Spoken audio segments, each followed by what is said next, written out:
परिचय। सुमित और उसकी मां खिड़की पर खड़े होकर बाहर की ओर देख रहे हैं। मौसम सुहाना लग रहा है और मौसम की पहली वर्षा होने की संभावना है। अचानक वर्षा शुरू हो गई। सुमित अपनी मां से बाहर जाने और बारिश का आनंद उठाने की आज्ञा मांगता है, परंतु उसकी मां ने उसे बारिश में बाहर जाने की आज्ञा नहीं दी। उन्होंने कहा कि पहली वर्षा अम्लीय वर्षा हो सकती है और अम्लीय वर्षा हमारे लिए नुकसानदायक होती है।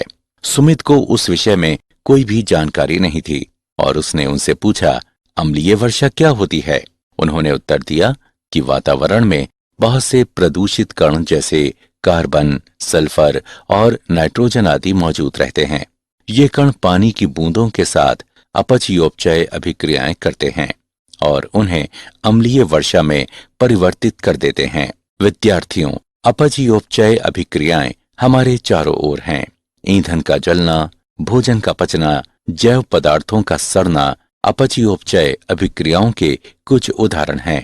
आज हम अपचयोपचय अभिक्रियाओं के विषय में और अधिक चर्चा करेंगे।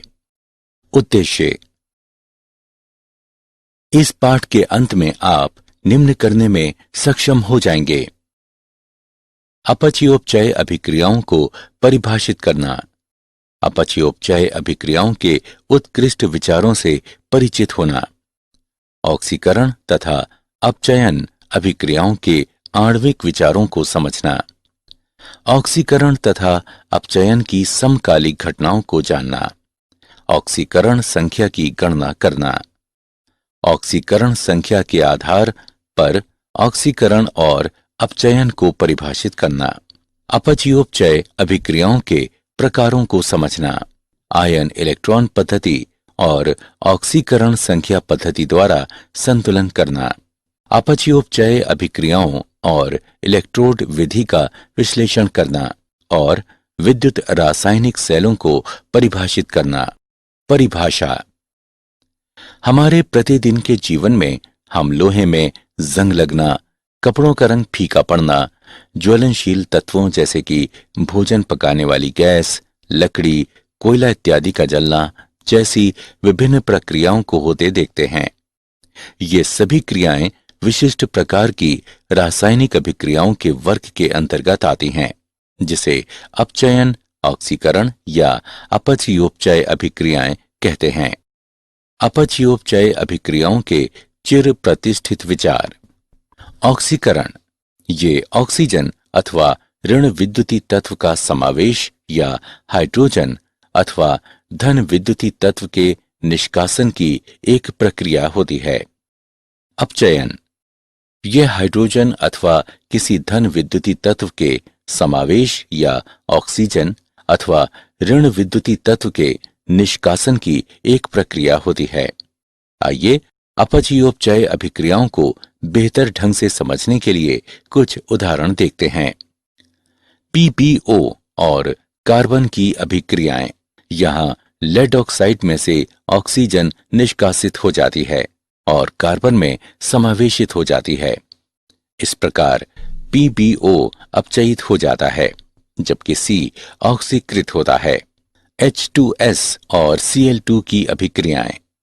यहाँ हाइड्रोजन सल्फाइड में से हाइड्रोजन निष्कासित हो जाती है और क्लोरीन में समावेशित हो जाती है। इस प्रकार H2S का ऑक्सीकरण होता है और Cl2 का अपचयन होता है।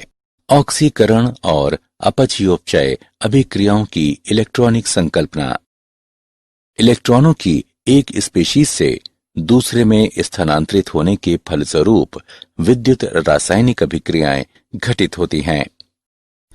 एक उदाहरण पर विचार करें। यदि मैग्नीशियम को ऑक्सीजन में चलाया जाए तो ये ऑक्सीकृत होकर मैग्नीशियम ऑक्साइड देता है। मैग्नीशियम ऑक्साइड के बनने में मैग्नीशियम परमाणु से 2 इलेक्ट्रॉन ऑक्सीजन परमाणु पर स्थानांतरित होते हैं। ऑक्सीकरण वह प्रक्रिया है जिसमें एक परमाणु या परमाणुओं का समूह एक या अधिक इलेक्ट्रॉनों को खोकर रासायनिक अभिक्रियाओं में भाग लेते हैं। इलेक्ट्रॉनों का निष्कासन होने पर स्पीशीज के धनात्मक आवेश में वृद्धि या ऋणात्मक आवेश में कमी हो जाती है। वे स्पीशीज जिनमें अभिक्रियाओं के दौरान इलेक्ट्रॉनों का निष्कासन होता है उन्हें अपचायक कर्मक कहते हैं। MnO42 ऋणात्मक, Fe2 प्लस और Co इस उदाहरण में अपचायक कर्मक हैं।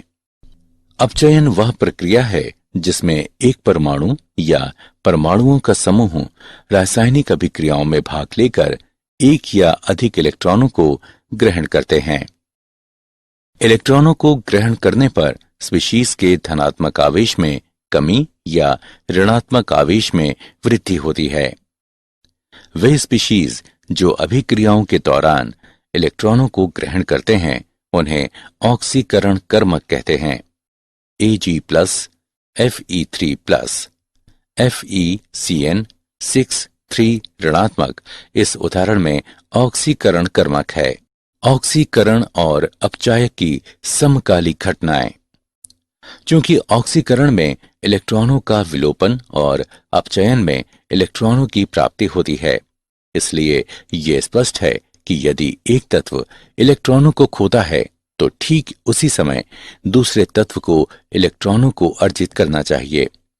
इसका मतलब है कि किसी भी प्रक्रम में ऑक्सीकरण तभी हो सकता है यदि दूसरी ओर अपचयन भी हो रहा हो तथा इसके विलोमतः भी सत्य है। अपचयोपचय अभिक्रियाओं के दौरान अपचायक से ऑक्सीकरण कर्मक में इलेक्ट्रॉनों का स्थानांतरण होता है। इस अभिक्रिया में जिंक परमाणु इलेक्ट्रॉनों को खोते हैं और जिंक आयनों में ऑक्सीकृत हो जाते हैं, जबकि क्यूप्रिक आयन इलेक्ट्रॉनों को अर्जित करते हैं और कॉपर परमाणुओं में अपचयित हो जाते हैं। यहां क्यूप्रिक आयन ऑक्सीकरण कर्मक तथा जिंक परमाणु अपचायक कर्मक के रूप में कार्य करते हैं। प्रत्येक अपचयोपचय अभिक्रिया को दो अर्ध अभिक्रियाओं में विभाजित किया जा सकता है। एक इलेक्ट्रॉनों के ह्रास को प्रदर्शित करती है जो ऑक्सीकरण अर्ध अभिक्रिया कहलाती है। दूसरी इलेक्ट्रॉनों की प्राप्ति को प्रदर्शित करती है जो अपचयन अर्ध अभिक्रिया कहलाती है। अभिक्रिया को दो अर्ध अभिक्रियाओं में विभाजित किया जा सकता है, जैसे SN2 धनात्मक SN4 धनात्मक +2 इलेक्ट्रॉन देता है। ये समीकरण ऑक्सीकरण अर्ध अभिक्रिया कहलाता है तथा 2Hg2 धनात्मक +2 इलेक्ट्रॉन Hg22 धनात्मक देता है। ये समीकरण अपचयन अर्ध अभिक्रिया कहलाता है। मूल्यांकन। आगे बढ़ने से पहले आइए देखें हमने क्या सीखा। सही विकल्प को उठाकर उसके संगत स्थान पर रखें। ऑक्सीकरण संख्या। किसी तत्व की ऑक्सीकरण संख्या को हम अधिक ऋण विद्युतीय परमाणु के साथ साझा इलेक्ट्रॉनों को गिनते हुए उस अवशिष्ट आवेश के रूप में परिभाषित कर सकते हैं जो इसके परमाणु पर होता है या प्रतीत होता है। जब अणु के अन्य सभी परमाणु आयनों के रूप में हटाए गए मान लिए जाते हैं। हाइड्रोजन क्लोराइड अणु के एक उदाहरण पर विचार करें। क्लोरीन हाइड्रोजन की तुलना में अधिक ऋण विद्युतीय हैं, इसलिए साझा युग्म को क्लोरीन परमाणु पर गिना जाता है। क्लोरीन एक अतिरिक्त इलेक्ट्रॉन प्राप्त करता है और एक इकाई ऋणावेश अर्जित करता है, अतः क्लोरीन की ऑक्सीकरण संख्या 1 है। दूसरी ओर हाइड्रोजन परमाणु में इलेक्ट्रॉन के बिना इकाई धनावेश होता है, इसलिए हाइड्रोजन क्लोराइड में हाइड्रोजन की ऑक्सीकरण संख्या +1 होती है। परमाणु में ऑक्सीकरण संख्या निर्धारित करने के सामान्य नियम। पहला नियम, स्वतंत्र या प्राथमिक अवस्था में तत्वों की ऑक्सीकरण संख्या इसके अपरूपक आकार के निरपेक्ष हमेशा 0 होती है। दूसरा नियम, एक परमाणुक आयनों में तत्वों की ऑक्सीकरण संख्या आयन पर आवेश के बराबर होती है।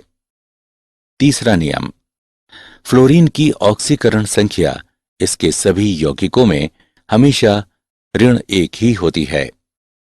चौथा नियम, हाइड्रोजन की निर्धारित ऑक्सीकरण संख्या इसके सभी यौगिकों सिवाय मेटल हाइड्राइड्स के +1 होती है।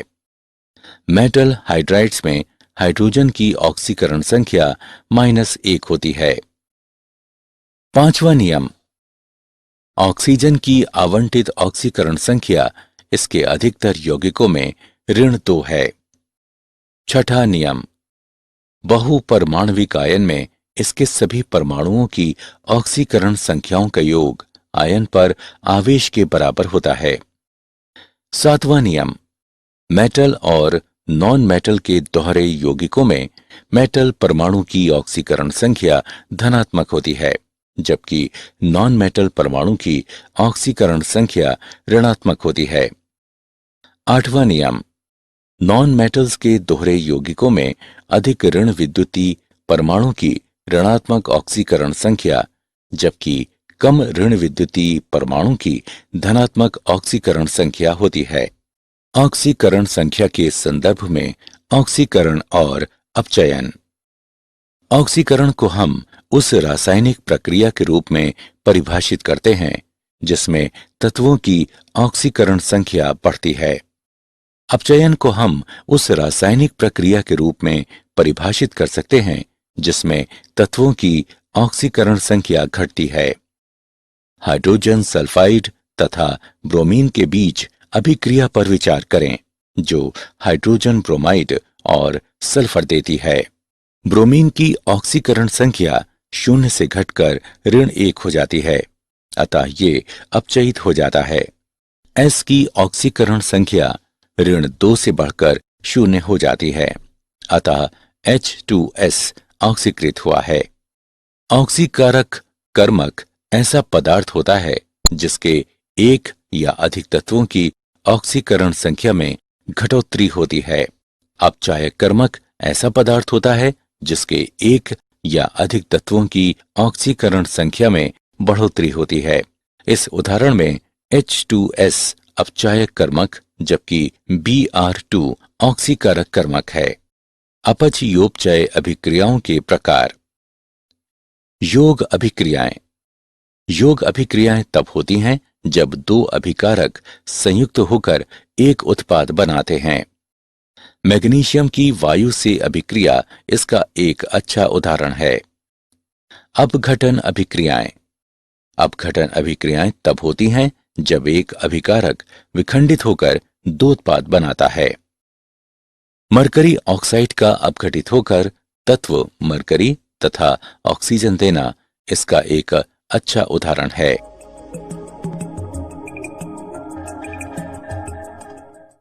विस्थापन अभिक्रियाएं। विस्थापन अभिक्रियाएं तब होती हैं जब एक तत्व किसी रासायनिक अभिक्रिया के दौरान किसी यौगिक से अन्य तत्व को विस्थापित कर देता है। सोडियम की जल से अभिक्रिया इसका एक अच्छा उदाहरण है। असमानुपातन अभिक्रियाएं। ऐसी अभिक्रियाएं जिनमें एक ही स्पीशीज ऑक्सीकृत तथा अपचयित होता है, अर्थात एक ही स्पीशीज अपनी निम्नतर ऑक्सीकरण अवस्था तथा उच्चतर ऑक्सीकरण अवस्था में बदल जाता है, वे असमानुपातन अभिक्रियाएं कहलाती हैं। इस अभिक्रिया में क्लोरीन एक ही समय पर ऑक्सीकृत तथा अपचयित हो जाती है। आयन इलेक्ट्रॉन पद्धति द्वारा संतुलन। पहला चरण, अभिक्रिया में सम्मिलित प्रत्येक परमाणु की ऑक्सीकरण संख्या को चिह्नित करें। दूसरा चरण, मुख्य अपचयोपचय समीकरण को 2 अर्ध अभिक्रियाओं में विभाजित करें। ऑक्सीकरण अर्धभाग और अपचयन अर्धभाग। प्रत्येक अर्ध अभिक्रिया में परमाणुओं को संतुलित करें जिनकी ऑक्सीकरण संख्या में परिवर्तन होता है। तीसरा चरण, प्रत्येक अर्ध अभिक्रिया में ऑक्सीकरण संख्या में भिन्नता के लिए अनिवार्य पक्ष में इलेक्ट्रॉन जोड़ें। चौथा चरण, प्रत्येक अर्ध अभिक्रिया पक्ष में से उस पक्ष में उचित संख्या में H2O अणु जोड़ते हुए ऑक्सीजन परमाणुओं को संतुलित करें जिसमें O परमाणुओं की कमी हो।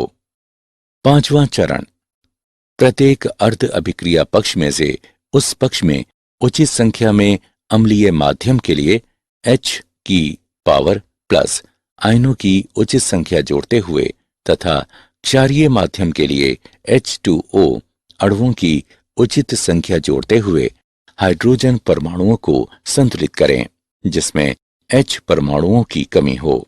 छठा चरण, अर्ध अभिक्रियाओं को उचित पूर्णांक से गुणा करते हुए और उन्हें परिणामी समीकरण में जोड़ते हुए लुप्त तथा प्राप्त इलेक्ट्रॉनों की संख्या को समान बनाएं। ऑक्सीकरण संख्या पद्धति द्वारा संतुलन। चरण 1, सबसे पहले ये तय करें कि अभिक्रिया अपचयोपचय अभिक्रिया है कि नहीं।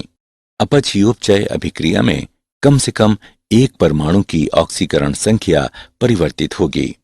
चरण 2, ऐसे परमाणुओं की ऑक्सीकरण संख्याएं लिखें जिनकी ऑक्सीकरण संख्याओं में परिवर्तन हुआ है और परिवर्तन की इकाइयों की संख्या नोट करें। चरण 3, ऑक्सीकारक तथा अपचायक के अणुओं का अनुपात, अपचायक की ऑक्सीकरण संख्या में परिवर्तन तथा ऑक्सीकारक की ऑक्सीकरण संख्या में परिवर्तन के समान निर्धारित होना चाहिए। यदि अनुपात सरल नहीं है तो इसे सरल बनाएं। चरण 4, उपरोक्त अनुपात से समीकरण के बाएं पक्ष पर ऑक्सीकारक तथा अपचायक अणुओं के गुणांक निश्चित करें और इससे समीकरण के दाएं पक्ष पर उत्पाद अणुओं के गुणांक निर्धारित करें। उदाहरण, आइए समीकरण के संतुलन का एक उदाहरण देखते हैं। ऑक्सीकरण संख्या का प्रयोग करते हुए दिए गए समीकरण को संतुलित करें। आइए समाधान देखते हैं। यहां दिया गया है समीकरण HNO3 जमा H2S देता है NO जमा S। चरण 1, पहले हम N तथा S के लिए ऑक्सीकरण संख्या निर्धारित करेंगे। चरण 2, अब HNO3 के गुणांक को 2 से तथा H2S को 3 से गुणा करेंगे। चरण 3, अब हम दाएं पक्ष में 4H2O जोड़ते हुए O को संतुलित करेंगे। H परमाणु पहले से ही संतुलित है, इसलिए संतुलित समीकरण निम्न होगा। 2HNO3 जमा 3H2S जो देता है 2NO जमा 3S जमा 4H2O। अपचयोपचय अभिक्रियाएं और इलेक्ट्रोड प्रक्रम। वह अपचयोपचक अभिक्रिया जिसमें ऑक्सीकरण और अपचयन एक ही पात्र में होते हैं प्रत्यक्ष अपचयोपचय अभिक्रिया कहलाती है। इस प्रकार की अभिक्रियाओं में इलेक्ट्रॉनों का अपचायक कर्मक से ऑक्सीकरण कर्मक में स्थानांतरण बहुत कम दूरी में होता है। उदाहरण के लिए, यदि एक बीकर में कॉपर सल्फेट के घोल को लेकर उसमें जिंक रॉड को डुबाया जाता है तो एक स्वतः अभिक्रिया होती है और निम्नलिखित प्रेक्षण देखे जाते हैं। जिंक की छड़ घुलना शुरू हो जाती है और इसका द्रव्यमान धीरे धीरे घटने लगता है। CuSO4 विलयन का नीला रंग धीरे धीरे हल्का होता जाता है। बीकर के तले में कॉपर का लाल भूरा पातन जमा हो जाता है। अभिक्रिया होने के साथ ऊष्मा निकलती है। विलयन वैद्युत उदासीन बना रहता है और अभिक्रिया अनंत समय तक नहीं चलती बल्कि कुछ समय बाद रुक जाती है। विद्युत रासायनिक सेल। एक विद्युत रासायनिक सेल वह युक्ति है जिसमें रासायनिक ऊर्जा विद्युत ऊर्जा में परिवर्तित हो जाती है। इन्हें उत्प्रेरक सेल या वोल्टीय सेल भी कहते हैं। आइए जिंक तथा CuSO4 विलयन के बीच अपचयोपचय अभिक्रिया पर विचार करें। Zn तथा CuSO4 विलयन को पृथक पात्रों में लिया जाता है। जिंक की छड़ को ZnSO4 विलयन में इस प्रकार डुबोया जाता है कि Zn तथा Zn2+ अंतरा पृष्ठ पर संपर्क में आए। कॉपर की छड़ को CuSO4 विलयन में इस प्रकार डुबोया जाता है कि Cu और इसके ऑक्सीकृत रूप Cu2+ आयनों के बीच संपर्क बने। वह व्यवस्था जिसमें अंतरा पृष्ठ पर पदार्थ के ऑक्सीकृत तथा अपचयित रूप के बीच संपर्क होता है, अपचयोपचय युग्म कहलाती है। धातु की दोनों छड़ें इलेक्ट्रोडों की भांति कार्य करती हैं और एक गैल्वेनोमीटर के माध्यम से एक चालक तार द्वारा जुड़ी रहती हैं। दोनों विलयनों को लवण सेतु कहलाने वाली उल्टी यू आकार की नली से जोड़ा जाता है। यू आकार की नली को किसी विद्युत अपघट्य के जलीय विलयन से भरा जाता है। जिस इलेक्ट्रोड पर ऑक्सीकरण होता है वह एनोड तथा जिस पर अपचयन होता है वह कैथोड कहलाती है। वैद्युत रासायनिक सेल में लवण सेतु दो अत्यंत महत्वपूर्ण कार्य संपन्न करता है। यह परिपथ पूरा करते हुए धारा का प्रवाह निर्मित करता है। यह वैद्युत उदासीनता बनाए रखता है। क्या आप जानते हैं धातुओं का संक्षारण एक प्राकृतिक रूप से होने वाली अपचयोपचय अभिक्रिया है। इलेक्ट्रॉन प्राप्त करने वाले परमाणु की संयोजकता घट जाती है जिससे ये अपचयित हो जाता है और ऑक्सीकारक कर्मक कहलाता है। इलेक्ट्रॉन खोने वाले परमाणु की ऑक्सीकरण संख्या बढ़ जाती है जिससे ये ऑक्सीकृत हो जाता है और अपचायक कर्मक कहलाता है। गैल्वेनिक सेल में अपचयोपचय अभिक्रिया स्वतः प्रावर्तित अभिक्रिया होती है। इस कारण से गैल्वेनिक सेलों को सामान्य बैटरियों के रूप में उपयोग किया जाता है। सारांश। आइए हमने जो कुछ सीखा है उसे संक्षेप में दोहराएं। ऑक्सीकरण ऑक्सीजन अथवा ऋण विद्युतीय तत्व का समावेश या हाइड्रोजन अथवा धन विद्युतीय तत्व के निष्कासन की एक प्रक्रिया होती है। अपचयन हाइड्रोजन अथवा किसी धन विद्युतीय तत्व के समावेश या ऑक्सीजन अथवा ऋण विद्युतीय तत्व के निष्कासन की एक प्रक्रिया होती है। वे स्पीशीज जिनसे अभिक्रियाओं के दौरान इलेक्ट्रॉनों का निष्कासन होता है उन्हें अपचायक कर्मक कहते हैं। वे स्पीशीज जो अभिक्रियाओं के दौरान इलेक्ट्रॉनों को ग्रहण करते हैं उन्हें ऑक्सीकरण कर्मक कहते हैं। अपचयोपचय अभिक्रियाओं के दौरान अपचायक से ऑक्सीकरण कर्मक में इलेक्ट्रॉनों का स्थानांतरण होता है। किसी तत्व की ऑक्सीकरण संख्या को हम अधिक ऋण विद्युतीय परमाणु के साथ साझा इलेक्ट्रॉनों को गिनते हुए उस अवशिष्ट आवेश के रूप में परिभाषित कर सकते हैं जो इसके परमाणु पर होता है या प्रतीत होता है। जब अणु के अन्य सभी परमाणु आयनों के रूप में हटाए गए मान लिए जाते हैं। अपघटन अभिक्रियाएं तब होती हैं जब एक अभिकारक विखंडित होकर दो उत्पाद बनाता है। विस्थापन अभिक्रियाएं तब होती हैं जब एक तत्व किसी रासायनिक अभिक्रिया के दौरान किसी यौगिक से अन्य तत्व को विस्थापित कर देता है। विद्युत रासायनिक सेल वह युक्ति है जिसमें रासायनिक ऊर्जा विद्युत ऊर्जा में परिवर्तित हो जाती है।